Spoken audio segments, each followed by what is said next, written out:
Welcome back, everyone. We are resuming the discussion I'm having with my guest, Rosemarie Rajwant, an educator and a politician from the great nation of Grenada. Thank you. It's good to be back for round two. I must say that education and politics are deeply connected because in order to build a good democratic society, we need to have all citizens thinking and contributing their ideas towards policy development. I do believe that my role as a politician definitely involves strengthening the education system so that our citizens do become able to think and contribute to nation building in Grenada. I agree with you that applies. As far as I'm concerned, that applies everywhere. So I'm totally on board. But I just wanted to put all of this again in context. Rosemarie and we are here to discuss some ideas and issues that we care about. And maybe we succeed in coming to an agreement or maybe not, but it's not just up to us. There are other people out there watching, listening, thinking, and judging what makes the most sense. So all you viewers, if what either of us is saying resonates with you, please go ahead and support our ideas in the Agora, in your ideological profile. We all share in the power here. So, okay, round two, and this is your idea. I've already supported this, but we're just going to explore it further. So, please start us off. Yeah, and I must say it's an idea that's close to my heart as an educator turned politician still educating. I'll go ahead and read it. The education system should cater for the diverse needs and talents of learners. Its primary function must be to develop students' capacity to think, discover, and problem solve. There should be a variety of schools with different specialties at each level. Opportunities must be provided for children to engage in activities related to their individual interests. Early childhood education programs should promote hands-on learning as well as emotional intelligence and social skills because these contribute to the development of healthy, well-balanced adults who can make useful contributions to society. So I must say that this idea sort of captures how I feel education is related to the development of a democratic society. And I've had persons comment a bit that it's somewhat vague, not specific enough. It doesn't say exactly what we should do. And I feel like this is a great opportunity to elaborate on this idea line by line. So that's what we're going to do. Should I begin with the first sentence? I think what's important here is diversity and embracing rather than suppressing diversity. I think diversity is what gives us a range of ideas that contributes to the development of great things, you know, whether it's building the pyramids or sending rockets to the moon, you know, all of these innovations we've had over the centuries. A lot of education systems, especially here in the Caribbean, they try to develop a curriculum and then mold the child into that curriculum. I'm saying it should be the opposite way. We should understand that everyone's born different, born with a unique set of talents, and we should try to capitalize on that. So our education policy should really embrace the diversity that naturally exists within humans and their skill set and their talents. So we build our education system around that because we want a range of professionals in society. We don't want everyone just skilled in doing one thing. You know, we need people who can work with their hands, people who can kick back and philosophize. We need people who can, we need artists, we need singers, we need designers, you know, we need that range of talents to really develop our society so everyone can specialize. Which brings me to the second sentence, that the function must be... Hold on a second. So I just want to comment on that because the big thing with why I think why systems don't account for the diversity of the needs and talents of learners is because they're trying to standardize things to keep things cheap, you know? They think that if you standardize things, if you simplify it and you just apply the same molds to everyone, same standards to everyone, then you're going to save costs and Yeah, or that you can make everyone perform at the same level. But it's I think it's all a way to like cut corners and not do the proper job. So the and I think it's intended with the philosophy that you're going to save money, or well, that you're actually more efficient that way. But I think it's actually really less efficient. It's actually more expensive to not invest the proper resources into catering to all of these diverse needs, because then you fail at that job completely, and then you're putting out people who are not ready to really use their talents and their diverse abilities. So I think it's this kind of long-term versus short-term perspective, and this education is a big investment in people. So you can't really cut corners because you will pay. I mean, the society will pay for that in the long run. But you were going to continue, please. Right.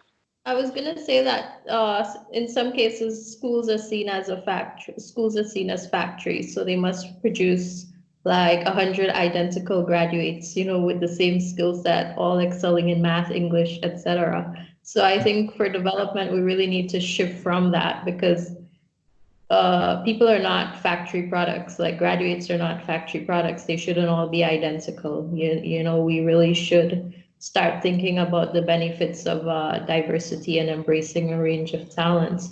Which leads me to the second point, that the function must be to develop students' capacity to think, discover, and problem solve, not necessarily to develop their ability to do algebra or write essays or recite scientific theories. It goes beyond that. Like at the end of your years in school, like by the time you get out of high school, you should be able to think. It's all about developing the ability to think so that you can assess whatever new information comes to you later on in life. It's not about your ability to recite pages from your textbooks. You know, And to I discover, yeah. I think there is some value to that. It's not that there are certain core things that people should learn, should know about. There is a value to, and I don't know what that is. I can't remember. Maybe my memory would be better if I actually appreciated some of this reciting stuff, because uh, actually the whole idea of being able to recite things, I think it teaches people about the potential of the mind to actually retain this information. Like if you think about it, like there are histories of like thousands of years old histories where people have passed on knowledge verbally.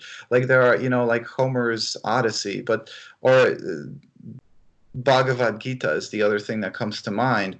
These really long and valuable to a whole society. These texts were passed on really because somebody was able to memorize just like endless pages of this, and it seems impossible to us, but because we don't practice it. But people are actually able to do that, so it's actually pretty cool that we can teach students to at least have a little taste of that, memorize things for a little bit. But it's not, I don't think that's meant to like really conform them to make everyone into, a poem reciting machine. It's just kind of to give them a taste of what their mind can really do. So, I don't think we should downplay that either. Right. Yeah, it's definitely one of the purposes of education to build memory and the capacity to remember. But the primary function, that's what the idea says. Like the main goal is to develop your capacity as a thinker. So I think, yeah, memorizing is secondary to that for sure. It has a role, but it's not I think it's a lot easier to teach kids how to recite information. That's a no-brainer than to really develop their ability to analyze and come up with new ideas and to discover. No, Yeah. I'm not saying that we should do one or the other. I'm just saying that, yeah, it as to help you be a thinker and to help you discover things and problem solve, as well as to problem solve. It helps to develop your memory, because like music is another aspect of memorizing a lot of things, so and really a lot of these poems, they were also songs that have been passed on. A lot of this knowledge has been passed on that way. So, and when you know that you have this resource, it might seem impossible to do a certain kind of a task, uh, but because you can never retain that much information, it might seem impossible to do some tasks, but it actually is possible because you really can retain like all that information.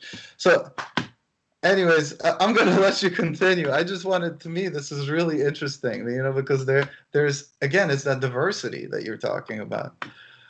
I mean, I think memorizing information is best. The best part of it is that it develops your capacity to memorize rather than what it is you're memorizing. So the more you memorize, the more capable you become of memorizing in the future. So I think that's the the main benefits of practicing memorizing. Good. And then that leads us to what type of school should we have once we establish that this is what our education system should be about. So I'm saying there should be a variety of schools, which is vague. And then I said with different specialties at each level. And all of that is very vague. So I'll explain it further. Um, I'll start with at each level from early childhood or even daycares because there's a school of thought that sending babies to daycares is actually good for their social development and connections on the outside build connections on the inside, like on the inside of the brain. So your neurons develop better when you start making friends. Um, so social interaction from the very first stage of life is good for brain development. Many kids, if you leave a baby with a babysitter or in front of a television, it's not the same as, a baby who gets to start making friends with other babies in some way. Um, so from each level, we begin with daycare because there are certain things that help to stimulate brain activity and learning from a young age. And when it comes to a variety of schools, there are different types of schools. Like some schools focus more on academics from early childhood, and some schools focus more on creativity and hands-on learning. And I'm saying there should be all, like we shouldn't narrow it down to one or the other. So people should have a choice. Like if a young child, if a toddler is happier learning to read, let the toddler stay in that type of school. If the toddler prefers to move about and fidget, let the toddler stay in like a playgroup type of school. So there's Montessori, there's also Waldorf, and both of these are unique in their own ways. Like Montessori uses hands-on learning. There's very little reading and writing, and I think no homework. And Waldorf is unique for many reasons, but what's important to me is that they focus more on creativity than intellectual work. So they focus more on painting, drawing, even the performing arts, anything that requires that kind of creativity. I think children only learn to read at the age of 6, which is very different from traditional schools. And that is supposed to eventually develop your capacity to problem solve more than just doing intellectual work. That's the theory behind it. I'm just saying that all of these options should be given to parents to decide which type of school a young child is happiest in. If it's a child who likes to fidget, I don't think it makes sense to put that child in a classroom where you need to sit still all day. So I do have a question about that. So do you think the child should be deciding about where they're most happy, or you think the parents Yeah. should be deciding? Definitely. I mean, the parents should observe and channel the child. And I mean, yeah, why not ask your child, do you want to play or do you want to read? Why not? Like if I think happiness is very important from a young age. I mean, happier people are healthier people and they're more cooperative, and I think it's important to keep kids happy and to let them understand that the things that are good for them are going to make them happy. Like I think the motto of Montessori is the joy of learning. And so many times in regular schools, learning is anything but enjoyable. So I really do agree that in order to get the best out of students so that we don't have discipline problems later on and underperformance, we need to make learning enjoyable like as early as possible. But so I think this is so yeah, people have said that this idea is kind of vague, and I also think it's kind of vague, and I also think it's kind of good, which is what enables me to support this idea because, to be honest with you, if it was more specific, I would have to think about it more, and I probably would never arrive at an answer, because this, striking that balance with how much freedom you give to a child versus how much control the children have over the child's education, that can be difficult. And I'm not really in a position to decide about that. Uh, I mean, I think, yeah, that would be a much. I think that's why people have school board meetings. I don't know if that's what they discuss at these things, but because yeah, I wouldn't know for something more specific where to actually strike that balance. Mhm. Um, but regardless, I think it's important for the child to have some input and to be a part of the discussion rather than the child just understanding that I am to do whatever I am told to do by the big or folks around me. And I wanted to comment on different specialties at each level, like high school and beyond. So we definitely need to include technical and vocational education. And schools that focus on skills training as opposed to just academics. And that's something that's lacking here in Grenada. So we don't have a lot of technical vocational education. That's formal education. Like most of it you learn by the way, but there aren't formal schools as opposed to in Guyana, where at the tertiary level you have technical institutes, TI schools. So like people learn proper construction like masonry, plumbing, electrical wiring. Like you actually go to school for 2 years to learn how to do this well, like craftsmanship, I think it's called. But yeah, schools for that because there are some people who don't like reading and writing, and I feel like we shouldn't force them to. If they're better at a skill, let them develop that skill, and they'd be able to earn a good living and contribute very, very well to society. Well, see, but this is where it becomes contentious because looking at things from market economics, developing skills like that should be part of your investment. That's, uh, if you want to develop a certain business, you have to put in the necessary capital to, you take those risks.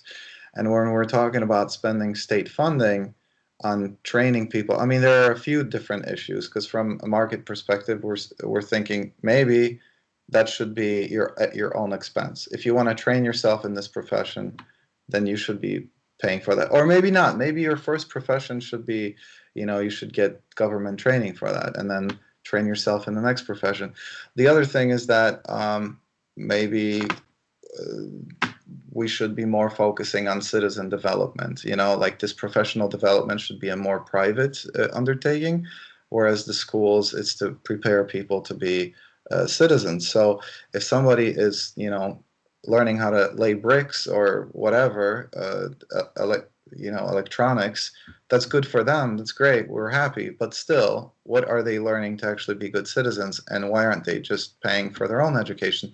So again, they shouldn't be really just using maybe the state funding just to go and develop their own careers. Maybe we need to be focusing on teaching those people things that they should need as citizens, learning about history of, of political thought to some extent and philosophy and things like that. I mean, after all, these people can vote, right? So these people have an effect on things.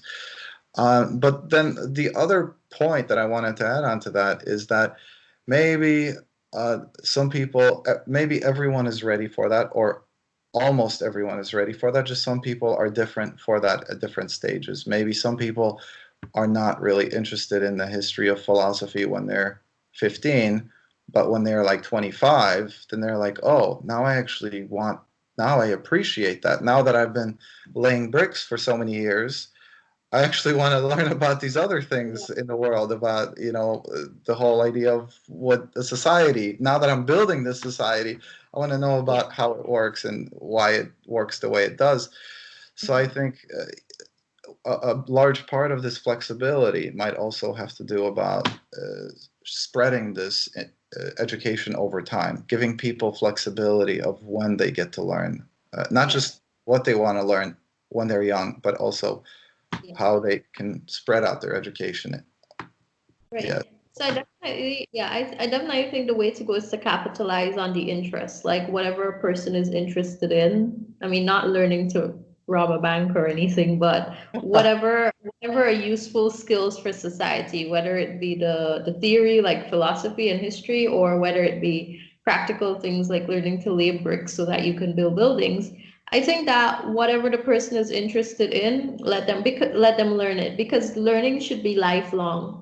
So, I mean, even though formal education may end at 16, like compulsory formal education, I think definitely opportunities should be provided by the government for adults to learn, whether it be just television programs that people can look at on the weekend, or like short courses in community centers on evenings or weekends. But I'd say learn whatever is interesting at whatever point in life. So if a 16-year-old, there would be some 16-year-olds who are interested in philosophy and history, I'd say go for it. And there'd be one type of school for that, or programs within the school. And then if there's a 16-year-old who just wants to be able to make money in a year or two and wants to get a job or start a business, then I'll say learn whatever it takes to do that. Because some teenagers may be able to stay in school longer, and some may actually want to or need to earn a living faster. So it might be better for them to learn that skill and it's paid for by the state, rather than them having to pay for it out of pocket, like the parents gonna have to pay for it. So it depends. Everyone's circumstances are different. I'm just saying let's cater for those differences and try to understand everyone's needs, rather than assuming that one thing works for everyone, because that's where the chaos usually begins. And we don't want underperformance. We don't want school dropouts, or we don't want kids leaving school without, anything tangible to show for it, because they wasted time, or they were bored, or constantly getting into trouble. Well, So if I you think the bottom line is diversity and paying attention to what people need. Yeah. Yeah, I mean, if you think about it, is it better for society to teach a 14-year-old for the next 2 years about history of something or whatever, or geography, maybe they're not interested in that, or teaching them how to do a craft that they might be interested in, so that at 16 they can drop out of school and go actually do that craft? Or is it better to teach them the thing they don't want to learn, and then so at 16 now they have to go maybe for another 2 years to learn whatever craft, and only then do they start being productive? I think it just makes so much sense. Just let them do what they want to do so they can actually start being productive. And then after they've done it for a few years, okay, well, maybe you do want to learn geography or history or philosophy or whatever. Um, Yeah, so, because people may need to earn a living at different ages. Like some 20-year-olds may be able to not work because their parents are still providing. And then some 20-year-olds may need to work because probably their parents are dead. So it varies.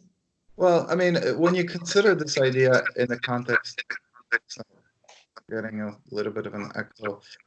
Uh, when you consider this in the context of the other ideas like the UBI that we both support, so that kind of takes care of some of these issues. I think the main way that I'm on board with this flexibility of education and catering to people's interests is actually spreading that out over time. Because when you try to develop the ideal education system and cram it all into just the beginning of that person's life, and then say, oh, you're 18 or you're 16 or whatever, you're 20 and you're ready, now you're finished. Well, that's the biggest failure of education. It is failing to acknowledge that people actually learn over their whole lifetime, not just in the beginning. I agree 100%, because sometimes when we try to force too much information within those years, the learner actually develops a hatred towards learning, because it was very stressful. It was not enjoyable in the least. So it's something you remember with a lot of negativities. Like, who wants to learn again when it cost me sleepless nights, cramming for exams, panicking, experiencing anxiety, feeling like a failure if I got under 50%. So we have to be careful to not make it an unpleasant experience, because then people would not want to learn. They'd have all of these negative emotions associated with learning. And I think, yeah, I agree with you. That's the most important thing, to not make learning not enjoyable. Yeah, I mean, you have to think about it that I think a lot of the schools, a lot of reasons that the schools are designed that way, it's intended to be kind of a babysitter for children. It's not just so that parents, while they're working or they're busy, the children are kept occupied, and essentially it's a child care service. And then they have to do homework, so they have to stay out of trouble because then they have to do homework. But then that's too much. Then it overloads them, and then they resent having to do that. So it's again, I think, an issue of time and resources. Is that uh, you know, we don't have the resources to actually allow for children to do these other things instead of that they could be doing instead of learning, because their parents don't have the time to help them, to accompany them in that journey. Mhm. I feel like that's where other groups come in, like after school activities, like for younger kids, play groups. For older kids, I guess it's like music classes or sports, or like groups at, I think groups at the community level are also important because you want kids to develop socially, so you don't want them to be within one group all the time. So I think it's important to have group settings outside of school that they participate in, just to be exposed to different types of people, because I think that's very important in society, that we learn to understand each other. And usually when you're in one school for like 10 years, you're kind of your social circle sort of becomes narrow, and when you have a lot of homework to do, you don't have the time to go out and make new friends outside of your school, your peers at school. Yeah. So we both agree on this idea. I was already a supporter of it. Any other closing thoughts? Because we're coming up on 27 minutes and don't want to stress our viewers. Too much learning for our viewers, you know? Yeah, I just wanted to comment on the last sentence, that I included the emotional intelligence and social skills aspect of learning, that we not only fill kids with theory, but and we not only develop them intellectually, we also help to develop their emotional intelligence. I think it's called EQ now, and there are actually tests for it.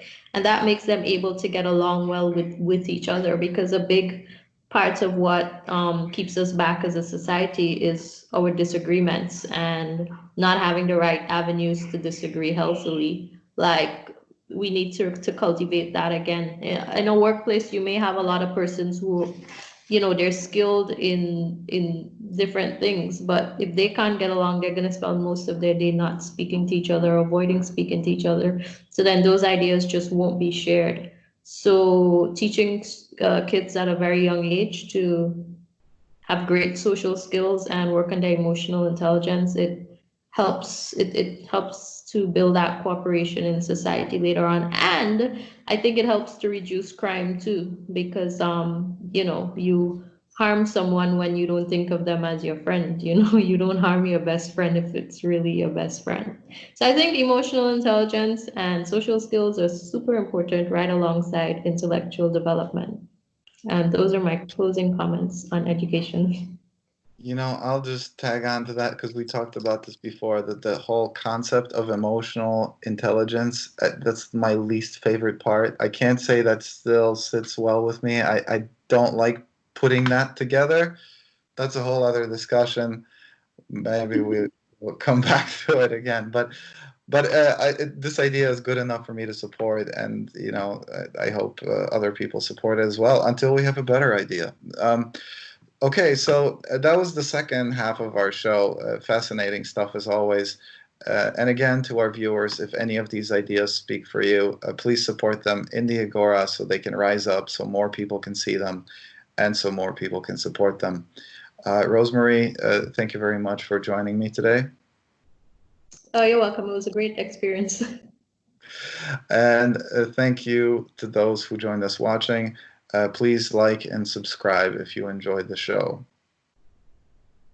Oh, but hey, If the ideas that we discussed do not represent you well enough, please go ahead and create your own ideas in the Egora. Tell others about those ideas. Come on this Egora Experience show to discuss your ideas with me, or best yet, start doing your own Egora Experience program.